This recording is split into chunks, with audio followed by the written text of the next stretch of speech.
जय श्री कृष्णा। आज जानकारी लेकर आए हैं फिर से गड़े हुए धन के ऊपर, एक दूसरी घटना के ऊपर, एक दूसरी सत्य घटना के ऊपर कि किस तरीके से एक व्यक्ति को गड़ा हुआ धन प्राप्त हुआ था और वो धन आज भी मौजूद है। आज भी जो चीजें उनको प्राप्त हुई थी आज भी उनके परिवार में मौजूद है। अब ये जो घटनाएं होती हैं, जो लोग बताते हैं, अब कितनी सही है कितनी गलत है ये तो वो लोग ही जाने, पर जो जानकारी हमको प्राप्त हुई है वो हम आपको बता रहे हैं।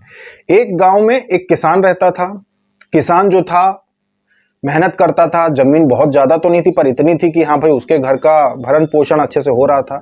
किसान आध्यात्मिक था, हर साल तीर्थ यात्रा पे जाता था, बहुत आध्यात्मिक था।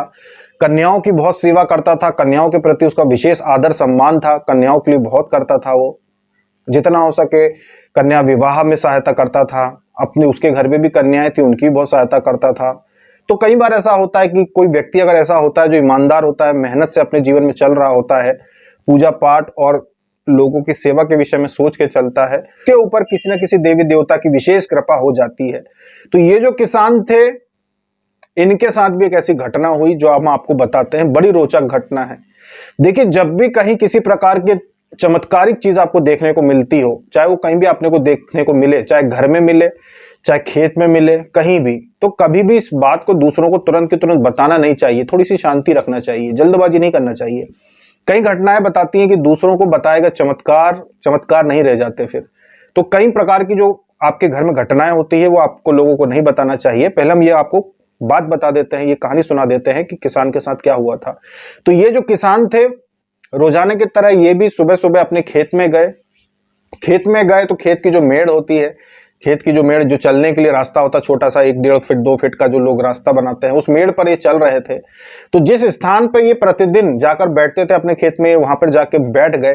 तो मिट्टी में ऐसे बैठे बैठे इन्होंने ऐसे लकड़ी से एक जगह पे ऐसे बस इन्होंने खुरचा, तो वहां पे इनको एक सिक्का दिखाई दिया, चांदी का सिक्का इनको दिखाई दिया। तो फिर इन्होंने और वहां पे मिट्टी खोदी और ऐसा लकड़ी से हिलाया तो इनको दूसरा सिक्का मिला। देखो, ये चमत्कारिक रूप से बाहर आ रहे थे, सिक्के चमत्कारिक रूप से बाहर आ रहे थे।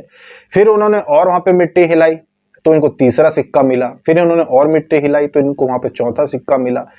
इस प्रकार से इनको 4 सिक्के वहां पे मिले। इतने में पीछे से इनको परिवार के किसी महिला ने आवाज लगाई तो इन्होंने पलट के देखा, इनको जो भी कहना था इन्होंने कह दिया। और ये फिर इन्होंने वहां पे सिक्के ढूंढने की कोशिश की तो फिर इनको सिक्का नहीं मिला। मतलब कि लगातार जो इनके लिए धन बाहर आ रहा था, क्योंकि ये एक अच्छे इंसान थे, सेवा का कार्य करते थे, तो वहां पे जो भी शक्ति मौजूद थी, जो भी जिसकी भी कृपा इनके ऊपर थी, जो इनको वो धन देना चाहती थी वो धन दे रही थी। 4 सिक्के इनको प्राप्त हुए थे और उसके बाद फिर वो मिलना बंद हो गए। क्यों? क्योंकि इन्होंने पीछे मुड़ के देख लिया। तो ये चीज से क्या हुआ कि एक प्रकार की टोक लग गई। टोक लग जाने पे ऐसे चमत्कार रुक जाते हैं। तो घर में जब आप पूजा पाठ करते हैं तब भी कोई चमत्कार दिखता है आपको तो तुरंत लोगों को बताने की आवश्यकता नहीं है कि आप तुरंत दौड़ लगा के किसी को बताएं कि आओ देखो देखो क्या हो रहा है।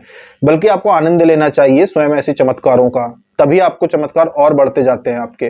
तो वो जो किसान थे उनको मिले, फिर वो घर लेके आए, उन्होंने सबको बताए, सिक्के बताए सबको कि देखो मुझे सिक्के मिले हैं। उन्होंने परिवार में सबको बता दिए। फिर वो सिक्के जो है उनके घर में परिवार में बहुत सालों तक, शायद अभी भी हो उनके परिवार में, कि अभी भी उनके पास वो 4 सिक्के उन्होंने संभाल के रखे, खर्च नहीं किए, क्योंकि चमत्कारिक रूप से मिले थे तो उन्होंने उनको विशेष कृपा मानकर रखा और संभाल के रखे। तो ऐसी बहुत सारी घटनाएं होती हैं लोगों के जीवन में जो ये दिखाती है कि भाई जब भाग्योदय होना होता है तो किसी भी प्रकार से हो सकता है। हालांकि वो किसान अभी जीवित नहीं है, पर ये घटना जो है बिल्कुल सत्य घटना है कि ऐसा हुआ था। तो ये वो जो किसान थे उनके ऊपर कृपा बनी रही हमेशा प्रभु की, कि कभी उनको किसी से कर्जा लेने की आवश्यकता नहीं पड़ी, क्योंकि ऐसी चीजें घर में रखने से भी उन्नति होती है, बरकत होती है। तो जब ये चीज उनको मिली थी तो उन्होंने जब घर में संभाल के रखी तो उनके घर में भी बरकत हुई, उनके घर में भी धन लाभ हुआ और उन्होंने अपना जीवन अच्छे से बिताया। तो इस प्रकार की और भी घटनाएं, अगर रोचक घटनाएं आपके साथ हुई हो तो आप हमें बताइएगा कि किसके साथ क्या हुआ है। और भाग्य पे विश्वास कीजिए, अपने कर्मों पे विश्वास कीजिए कि अच्छे कर्म करेंगे। अपने भाग्य पे विश्वास कीजिए कि अगर आप मेहनत करेंगे, ईमानदारी से जीवन में आगे बढ़ने का प्रयास करेंगे तो आप उन्नति जरूर करेंगे। अभी तक के लिए इतना ही। जय श्री कृष्ण।